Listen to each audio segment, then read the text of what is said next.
only wants you to make good beer and have fun hanging out with your friends.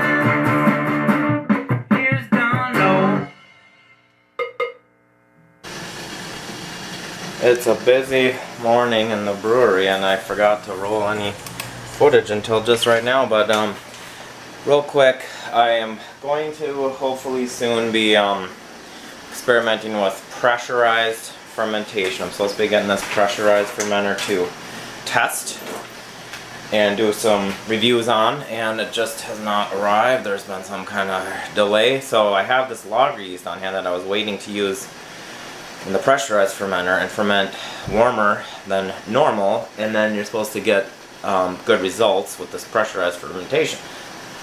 I don't have the thing yet, but I have this lager yeast, so what I'm going to do is kind of another little experiment and use my regular fermentation method equipment, and so the temperature will be a little bit warmer than normal, but I hopefully can keep it in like the low 60s with some ice jugs and stuff. Anyway, so I decided to just do a India Pale Lager. I had 5 pounds of our premium pills remaining, so using that also got a sack of North Star pills. So that's 12 pounds of pills, half a pound Kerosene, 30-40, half a pound Cara pills. Put 1 ounce of Chinook in. At the beginning, right about now, any minute, I gotta do this half ounce of Warrior Edition. Or wait, no, 15 minutes. It's only been 30 minutes boiling, so that's actually not quite happening right now. And then I'll put another ounce of Chinook and the remaining Warrior in that flame out. I also did put 2 cups of white sugar in there, which I often do. This is washed yeast from, what did I last make? Nobility Pills.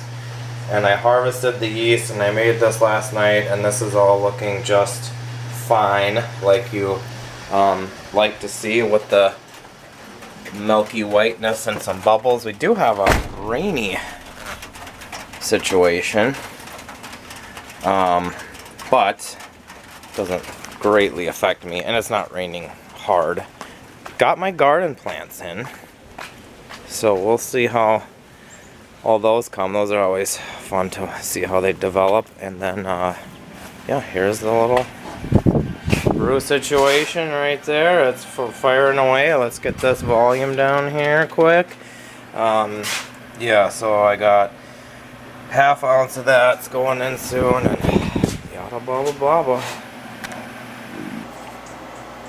Alright, it's chilled down to 60 Fahrenheit. I'll get a final reading. It looks like it's in the mid 1060s, mid to upper.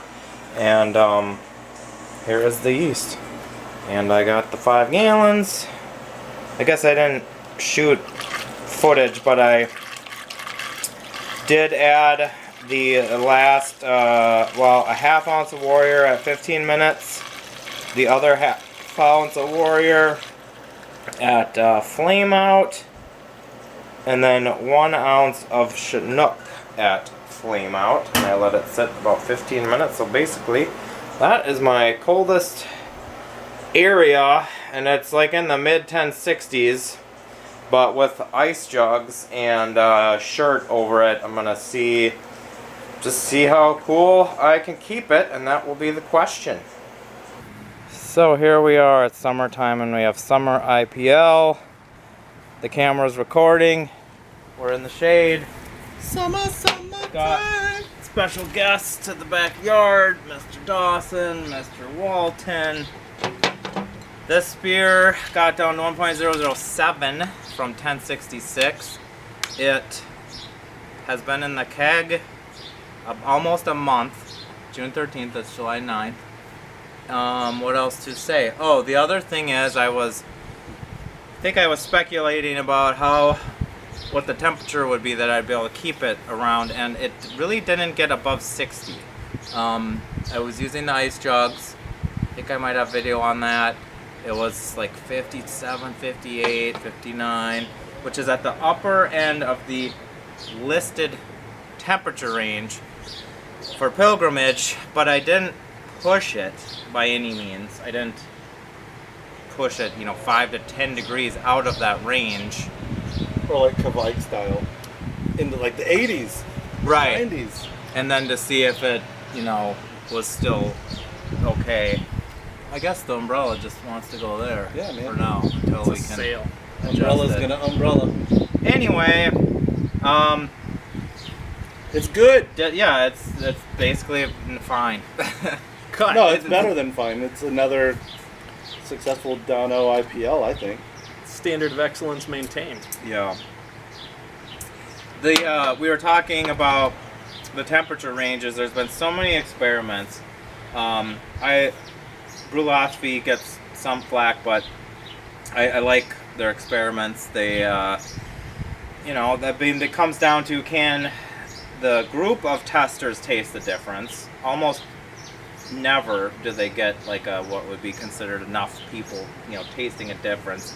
But then the tester weighs in too with their own thoughts, and most of the time, especially with these temperature type things, they can't really tell a difference, even fermenting lagers warmer than usual. So I'm still hoping to get this pressurized fermenter. I still will do tests with that at warmer, definitely warmer than prescribed temperatures, but this was a non-pressurized thing. It was really not out of the range, but it's no different than if I fermented at 10 degrees colder, I don't think.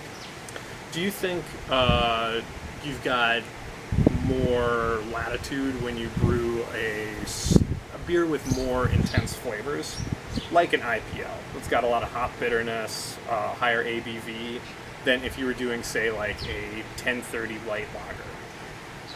Maybe. You know what I mean? Yeah, in maybe. In terms of detecting changes in any changes. Anything that would be different from fermenting at an elevated temperature. It's kind of like how it's beers line up a brewery that's not brewing very good beer, like the stout will be drinkable because you just can't really mess it up. And there's a lot of place to hide, and so the more flavor intensity, maybe you can not notice it as much. And I would, the first pressurized fermenter thing I was going to do is probably a Helles, just to see if that tasted like what I remember of how my Helles usually is. Sure. Yeah. No, I mean, descriptor-wise, we talked about a little pine, little citrus, I get a little pineapple now that it's warming. I feel like those hops are kind of pushing, not that mango-y, juicy, tropical, but really just a straight up kind of hoppy hop. Bright, ripe pineapple. Well, Dawson pointed out that Wild Warrior is a hop that I've liked for many years. I think maybe I used it in an Alpha King clone a long time ago. That it maybe isn't even known for particularly unique characteristics. It's just sort of I don't even know what I think I get out of it. I did look up Chinook quick, and it said spicy, piney, and maybe grapefruit, and said kind of similar to Cascade. I think there could be a little grapefruit in here, but I don't know. It wasn't the crazy experiment that I didn't really want to do a crazy experiment, but it wasn't as experimental as I thought it might be with pushing it a little bit warmer. But it has definitely been summer around here. We got brown grass and 85 degrees. For us, that's all the heat we need, or at least all the heat I need. We melt. And IPL. Yeah, summer IPL. Good job. Oh, thanks. Thank you. Yo, you're welcome. Thanks for coming over. Now we can stop the videoing and get to the relaxing. More relaxing. Look at the recipe link in the video description. Yeah, if you wanna. With more intensity. I just watched Lost in Translation. You were saying intensity? Intensity. More. For relaxing. Yeah, I'm Make pretty it stressed. Suntory times. I'm going to need another IPL to relax, Don. Yep.